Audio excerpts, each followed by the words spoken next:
Guys, നിങ്ങൾ ഈ കാണുന്ന ഒരു 5.1 ആംപ്ലിഫയർ ആണ്. ഇത് നമുക്ക് സാധാരണ വാങ്ങിക്കാൻ കിട്ടുന്നൊരു റെഡിമെയ്ഡ് ആംപ്ലിഫയർ ആണ്. ഇതിൽ TDA 2030-ൻ്റെ 5 ചാനലും ഇതിലൊരു മോസ്ഫെറ്റ് 4 മോസ്ഫെറ്റ് വരുന്നൊരു സബിൻ്റെ സെക്ഷനുമാണുള്ളത്.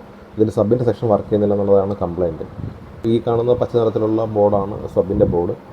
അപ്പോൾ ഇതിൽ വരുന്ന മോസ്ഫെറ്റുകൾ IRFP 240 9240 എന്ന് പറയുന്ന പെയറാണ്. അപ്പോൾ ഞാനതിൽ നിന്ന് മോസ്ഫെറ്റ് ഡീസോൾഡർ ചെയ്തെടുത്തിട്ട് ടെസ്റ്റ് ചെയ്തപ്പോൾ 4 മോസ്ഫെറ്റും കംപ്ലൈൻ്റ് ആയിട്ടുണ്ട്.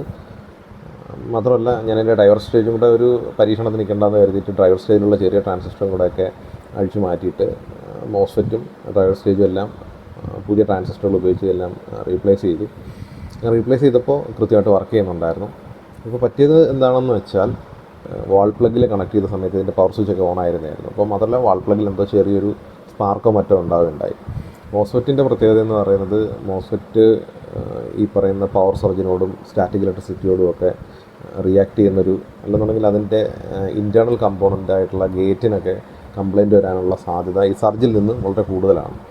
അപ്പോൾ അങ്ങനെ പവർ സർജ് ഉണ്ടാകുന്നത് ഒഴിവാക്കുക എന്നുള്ളതാണ് ഈ മോസ്ഫെറ്റ് ഡിവൈസുകൾ ഡാമേജ് കൂടാതെ സൂക്ഷിക്കാനുള്ള ഒരു മാർഗം. നമ്മളിത് സോക്കറ്റിലേക്ക് ഇതിൻ്റെ പവർ കോഡ് കണക്ട് ചെയ്യുന്ന സമയത്ത് ആംപ്ലിഫയറിൻ്റെ മെയിൻ പവർ സ്വിച്ച് ഓഫ് ചെയ്തിട്ട ശേഷം മാത്രം അത് കണക്ട് ചെയ്യുക. അതിനുശേഷം കണക്ട് ചെയ്ത് വാൾ പ്ലഗ് ഓൺ ചെയ്തതിന് ശേഷം മാത്രം ഇതിൻ്റെ പവർ സ്വിച്ച് ഓൺ ചെയ്യുക. അപ്പോൾ സർജ് ഒഴിവാക്കാനുള്ളൊരു മെത്തേഡാണ്. മാത്രമല്ല, നല്ല ക്വാളിറ്റിയുള്ള വാൾ പ്ലഗ് ഉപയോഗിക്കുക. പിന്നെ ഈ 3 പിന്നൊക്കെ എടുത്ത് വെച്ച് കൊടുക്കാതിരിക്കുക എന്നുള്ളതാണ് മെയിൻ. വാൾ പ്ലഗ് കണക്ഷനിലേക്ക് തന്നെ കൊടുക്കുക. 3 പിൻ എടുത്ത് വെച്ചൊന്നും കൊടുക്കരുത്. കാര്യം ഈ 3 പിന്നിൽ സർജ് ഉണ്ടാകാനുള്ള സാധ്യതയൊക്കെ കൂടുതലാണ്. അപ്പോൾ മോസ്ഫെറ്റ് ബോർഡ് ഉപയോഗിച്ച് ആംപ്ലിഫയർ വർക്ക് ചെയ്യിപ്പിക്കുന്നവരൊക്കെ ശ്രദ്ധിക്കുമല്ലോ. ബൈ.